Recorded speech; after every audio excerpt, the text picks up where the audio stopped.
So Jake, thanks for sitting down and talking with us before your show.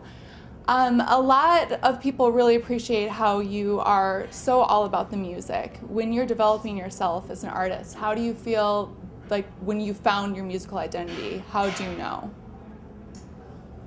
I think really it's just all what makes you personally happy.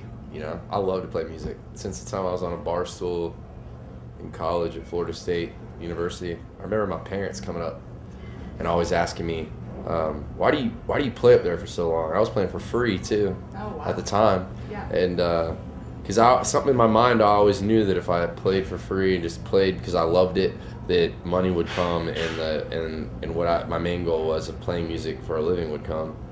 And so it did. So it's when people ask me all the time, like, when do I feel like I've made it? I always tell them I felt like I made it the minute I got on a bar stool and was able to sing songs and make $50 and get a pitcher of beer.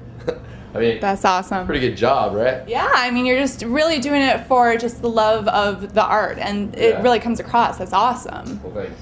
So do you feel, though, like you are constantly evolving and changing as a musician? I hope so. I think that's just like, music's just like anything in life. You know, you always want to get better and you want to learn from what you've done previously, and hopefully, you know, build on that.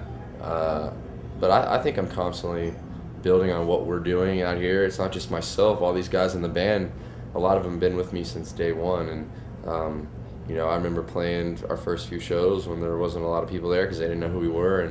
And now, you know, to come here tonight, it's sold out. Feels good, you know. It's awesome. There was a line when I was here hours ago. People were just like knocking down the door to see you. It was amazing. Yeah, I'm pretty excited. Plus, my mom and dad they can't be here tonight, but they can. I know they're going to be sitting at home watching. They'll watch this video and they'll get excited. That's right. That's great. So being such a big songwriter, do you feel like people have been coming out of the woodworks thinking that songs you've written are about them? Not really. Not really. You're not having the Taylor Swift effect yet, then? No, I don't think so. I did hear, though, the other day, I saw some email or something, someone sent me that Taylor has actually some song on her new album or something she wrote, supposedly, about me, but... Really? What song? Do you know? It's called Sparks Fly, and... Wow. I don't know why I know that. I don't know why. I don't know. I think maybe you've been playing that a lot. No, Taylor's an awesome girl. She's really sweet, yeah, I kept getting all these texts and emails about, is this song about, I don't know, but she sold like 1.5 million records her first week out of that record, so I feel responsible for that if it is. You should, rightfully so. I mean, did you guys ever date? No. When I met Taylor for the first time when she was 16 years old. Wow. And she opened up for me in Portland, Oregon. It happened to be Halloween night, and she was dressed as an angel with angel wings and a halo on her head. And then the next thing I know, like a year later, she's selling out Madison Square Garden in like 6 seconds. So I haven't really talked to her a lot since then.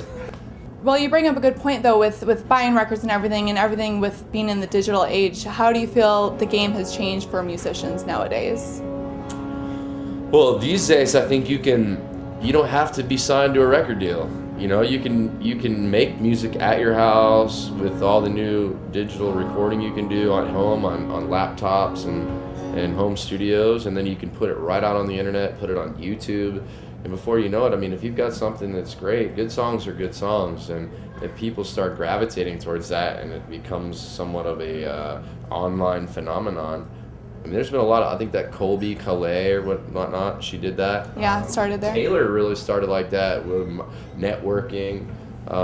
But I know there's a lot of groups out there now that are really big on the internet, and I can't commend them enough for that, because it's a big thing to take advantage of. It is. It's awesome. It's good that they can kind of get their start that way. It's inspiring. What, being on the road, you've been touring really busy with Brad Paisley, Kenny Chesney. What do you feel like you've learned from being on the road with those guys? Everyone does things differently. That's really what I learned the most. Everyone, you know, Brad has an amazing tour. It's huge, and he treats everyone unbelievably well, as does everyone that I've been on tour with. But everyone's got their little things they do differently.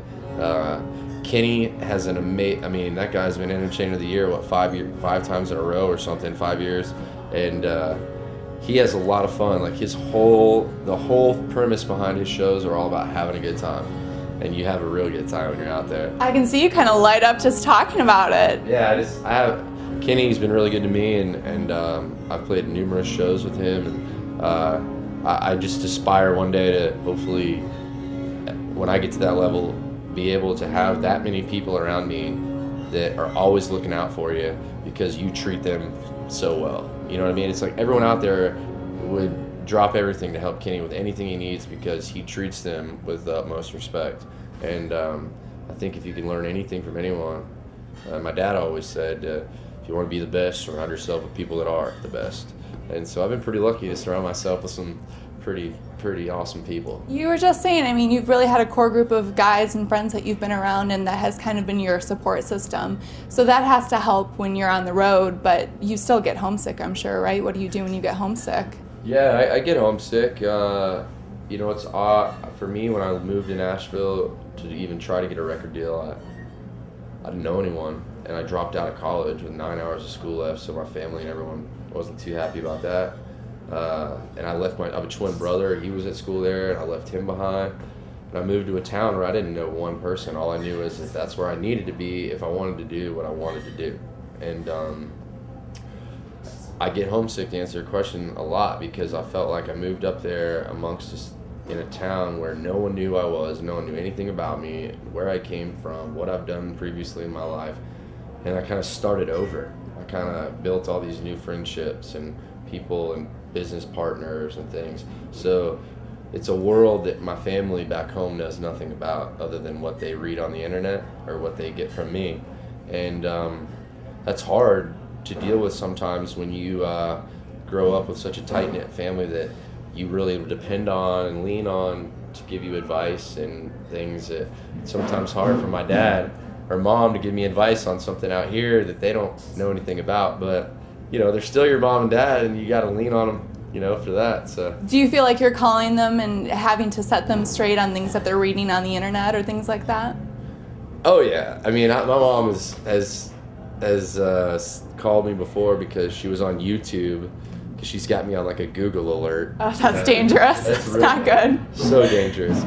And she'll say, "I saw you were drinking last night on stage." And I was like, yeah, well, so was everybody else in the audience. You know what I mean? I'm sorry. It's the way of the world these days. You can't do anything without someone finding out about it in China 30 seconds later. Yeah. And I mean, there's been so many times where I've played a show, gotten on the bus, and before we were rolling down the highway, we got on YouTube, and our show was on YouTube. Oh my gosh, yeah. So at least tonight, you're getting it right as it happens. Thank you so much for taking time with us. Can we get a quick shout out to Longhorn Steakhouse and Jack Daniels in US 99.5? Yeah. Well, thanks for watching tonight. We're going to have a good time. We're at Joe's Bar right here in Chicago on Weed Street. And thanks to my great business partners, Longhorn Steakhouse and Jack Daniels, and the great radio station here in town in Chicago, US 99. We're able to do this for you guys. So have a good time tonight. Drink a beer, sit by your computer, and listen to some good country music.